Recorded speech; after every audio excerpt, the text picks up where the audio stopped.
চাঁপাইনবাবগঞ্জ জেলার শিবগঞ্জ এলাকার মানুষের দেখেন, এই যে যারা কৃষক ভাই তাদের এই যে ধান যে ফসল, এই ফসলের অবস্থাটা দেখুন, কষ্টে কাজ করছে। কি কষ্টে। ভাইয়ের কতখানি জমি ধান ছিল ভাই? ভাই ধান ছিল 5 বিঘা।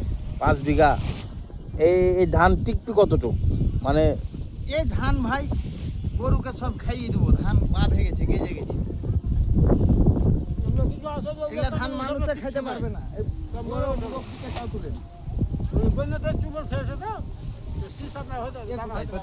মানে এই ধানের দানা হয়নি না?